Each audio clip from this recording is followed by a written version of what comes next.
So are we good? Are we able to continue?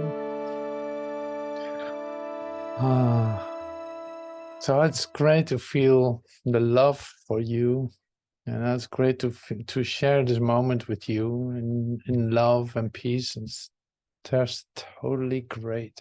So thank you for that. That's so great. I'm so deeply grateful. Thank you. Thank you. So I'm sharing this, and these are pretty wild too. It's great stuff. Got to do a couple of things so that I can read it. Oh, this is so great too. Be ye therefore perfect, even as your Father in heaven is perfect. You know, Joel uses this a lot too, but it's also in the Course in Miracles many times. Like, be ye therefore perfect, even as your Father in heaven is perfect.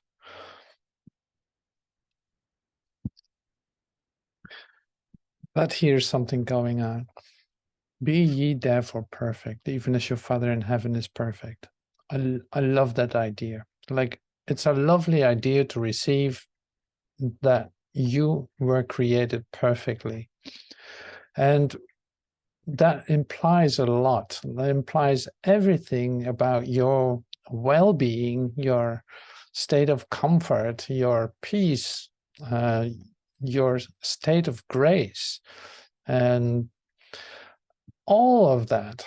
You know, it tells you everything about yourself. You were created out of love, just like I said a moment ago. You were created out of love, as love, completely lovable, loving forever, whole and perfect. Incredible. So to accept that is what this is all about, in fact. Now here's an expression. Since I am, Jesus says, since I'm a perfected image of you, you actually constantly crucify me or kill me rather than simply ascend with me in the realization that we are resurrected. Since I am the perfected image of you, you constantly crucify me or kill me rather than simply ascend with me in the realization that we are resurrected. So that's different. That's a different message, right? It seems like a different message. Like, so a couple of things that I'd love to bring in here.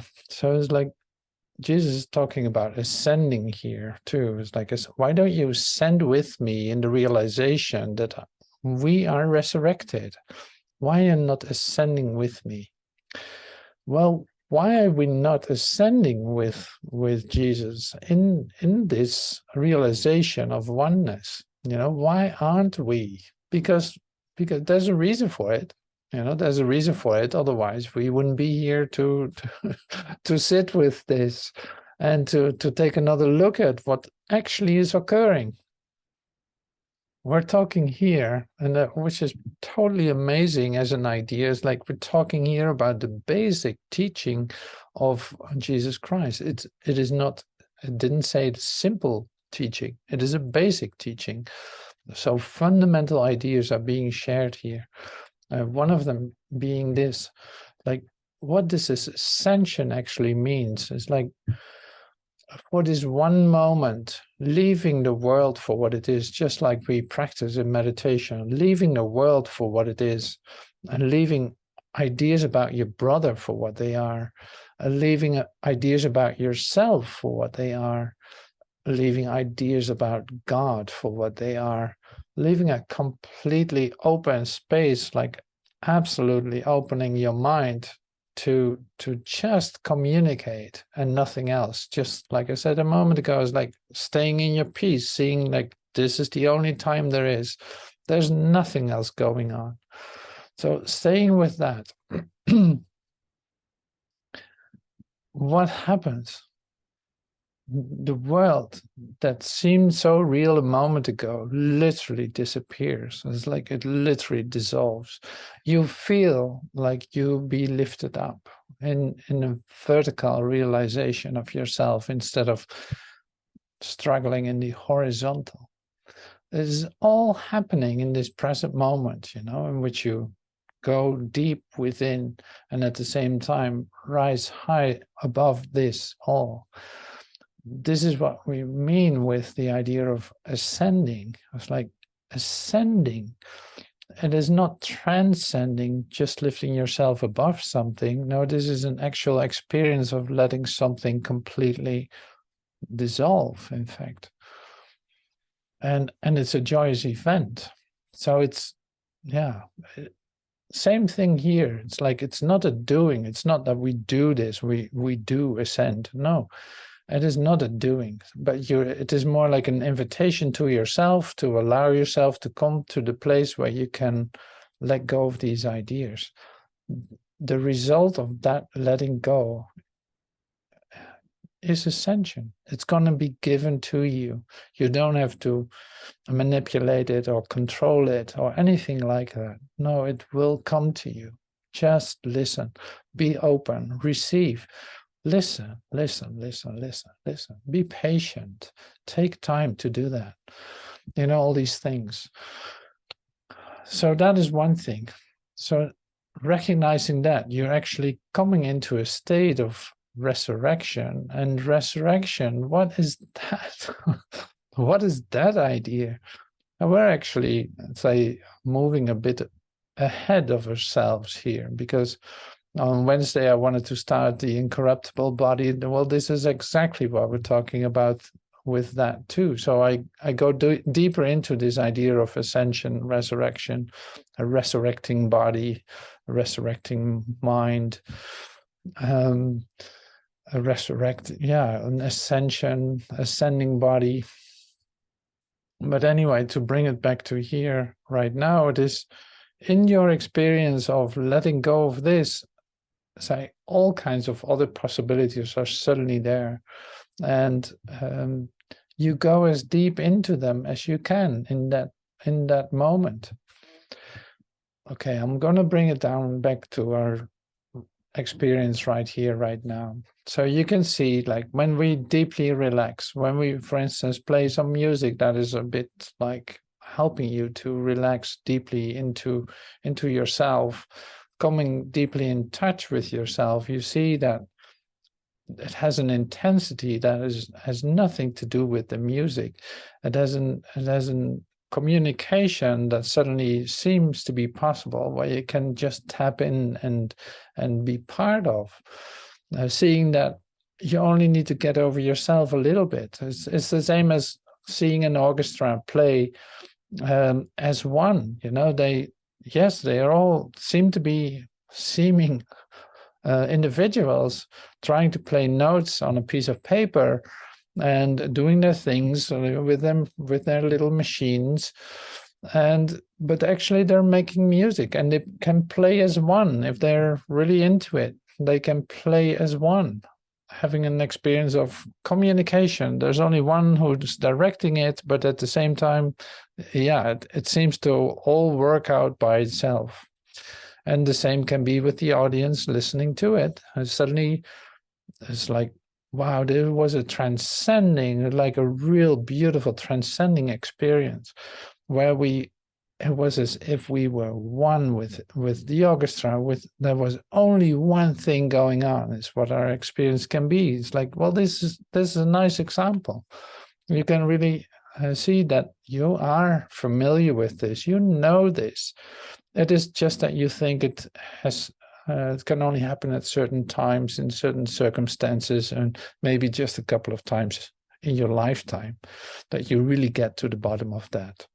Well, this is what I'm sharing here. What I just shared with the sheet that I showed you is like, no, it has everything to do with, in fact, denial of the moment that is here, that is complete and whole and perfect. Since you are, say, created like that, it is a matter of coming in touch with this part in yourself where that is, and letting the rest go, not holding on to any other idea about it, but allowing yourself to center in that love of God. That will bring it about. You know, that is what you are. So, all right, enough said. Moving on to the next. Yeah, this is nice too.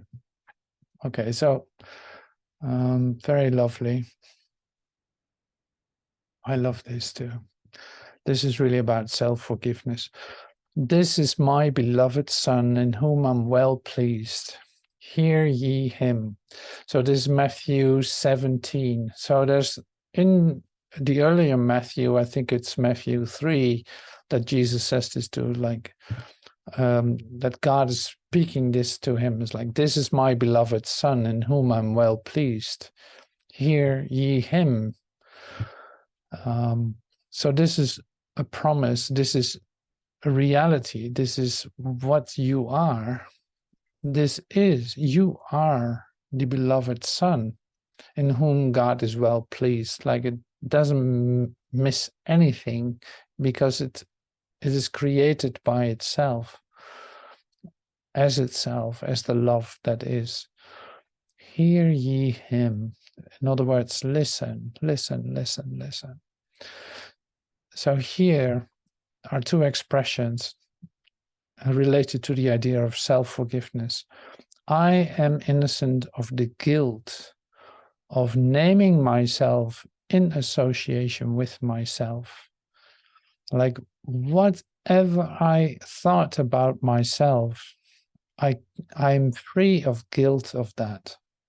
I don't have to hold on to that. It is forgiven, because it has nothing to do with who I truly am.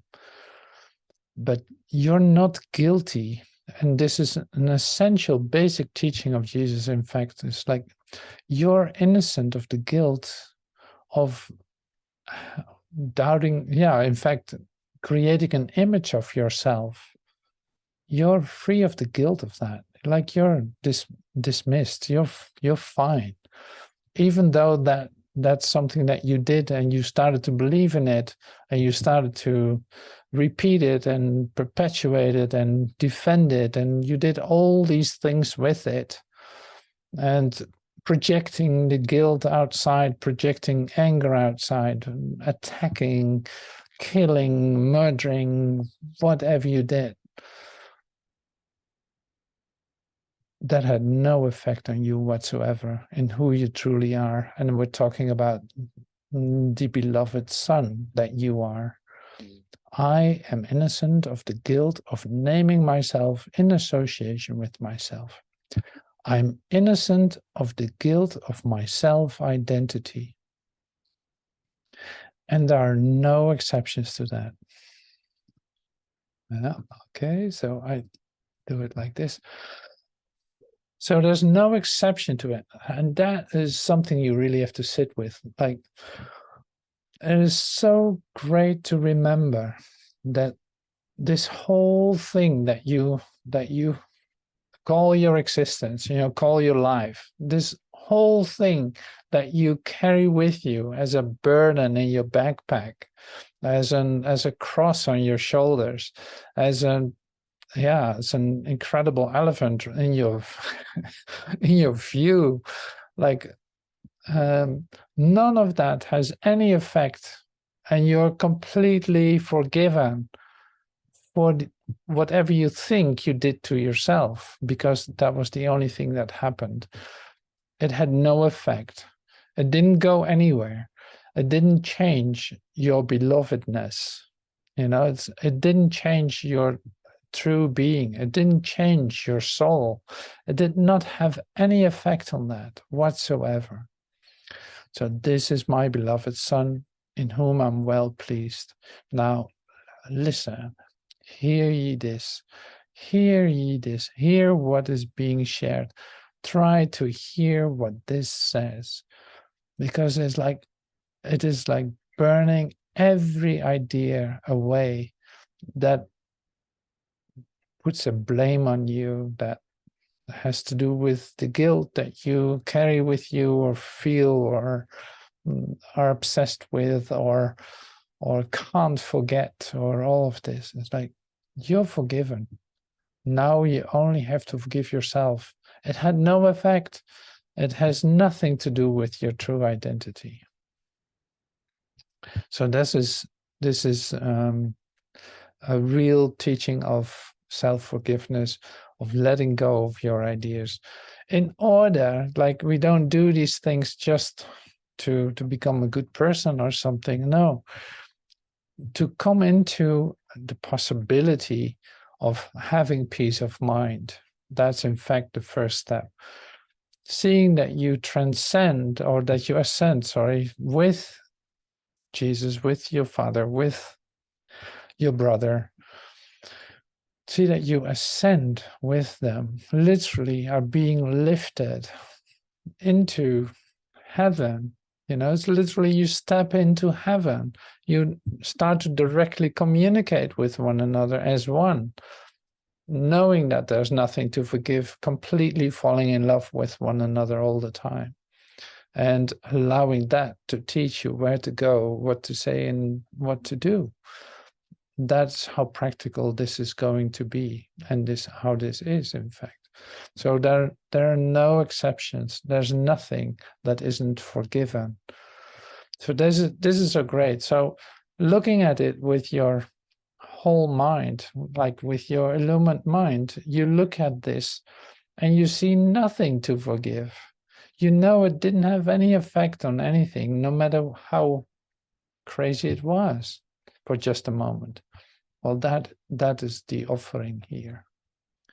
So thank you for letting me share this with you, and thank you for your attention and for your dedication to this.